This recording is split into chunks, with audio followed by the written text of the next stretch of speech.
देखिए, जनप्रतिनिधियों को संवेदनशील होने की आवश्यकता है।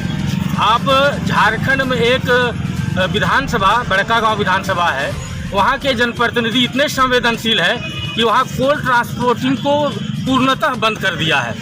लगभग वहाँ 100 के आसपास जान माल की क्षति हुई थी और वहाँ के जनता और वहाँ की जनप्रतिनिधि संयुक्त रूप से अभियान चलाए और कोल वाहनों को पूर्णतः बंद कर दिया। और सिमरिया में 7 वर्षों में लगभग 1000 जान माल की क्षति हुई है।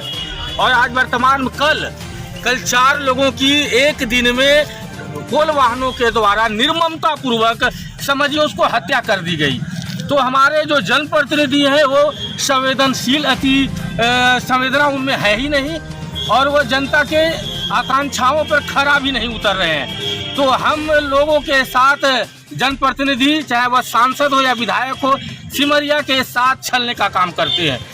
टंडवा से लेकर के चंदवा तक लगभग 1000 लोगों की ट्रांसपोर्टिंग वाहनों के द्वारा दुर्घटना से शिकार हुए हैं और उनके बाल बच्चे आज दर दर का ठोकर खा रहे हैं। उनको देखने वाला कोई नहीं है।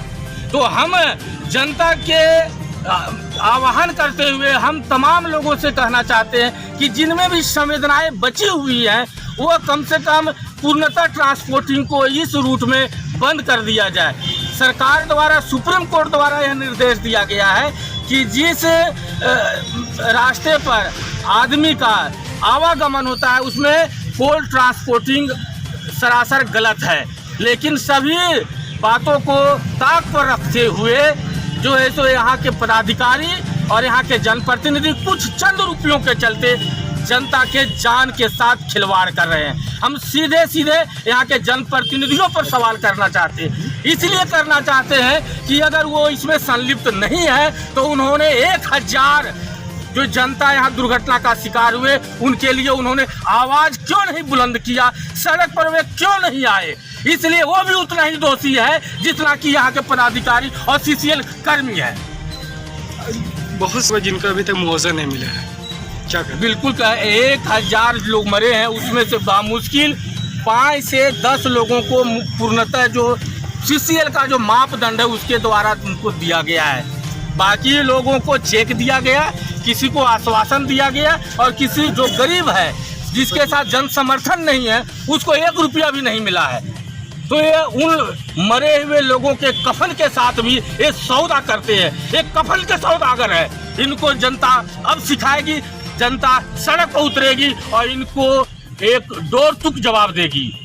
हम सब बहुत कल की घटना से बहुत मर्माहत है और जिनके पत्नी विधवा हो गई, बच्चे यतीम हो गए, जाकर के उनके घरों में देखिए उनको 2 जून की रोटी नहीं मिल रही है, उसके लिए जवाबदेह कौन है? ये बड़ा प्रश्न है। ये मैं सरकार से भी कहता हूँ और ये जनप्रतिनिधियों से भी कहता हूँ और ये जो चंद रुपये के चलते जो जनता का सौदागर करने वाले पदाधिकारी उन पर भी ये प्रश्न उठता है। बड़कागांव के तर्ज पर, क्योंकि बड़कागांव झारखंड में ही है और जब बड़कागांव ट्रांसपोर्टिंग को बंद कर दिया गया और दिल्ली आज भी रोशन है, तो सिमरिया अगर बंद होता है तो क्या दिल्ली रोशन नहीं होगी?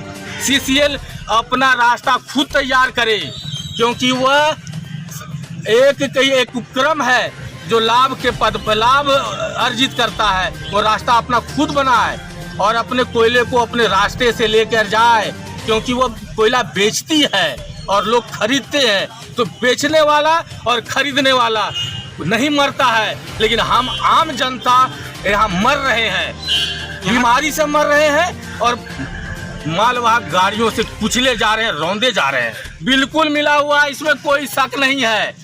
हमारे जो अभी चौथा स्तंभ है शशिभूषण जी, जब विधायक जी आते थे तो उनको जाने में उनके पास 5 मिनट समय लगता था, लेकिन अभी 15 से 17 घंटा हो गया है और विधायक जी रांची से मात्र आज का जो आने जाने का जो समय मात्र 2 घंटा है, लेकिन 17 घंटा उनके मरे हुए शरीर यहाँ सिमरिया में पड़ा रहा, लेकिन अभी तक वो जनप्रतिनिधि नहीं आए हैं। तो उनकी संवेदना पर प्रश्न उठता है, किस तरह के जनप्रतिनिधि सिमरिया की जनता चुनती है?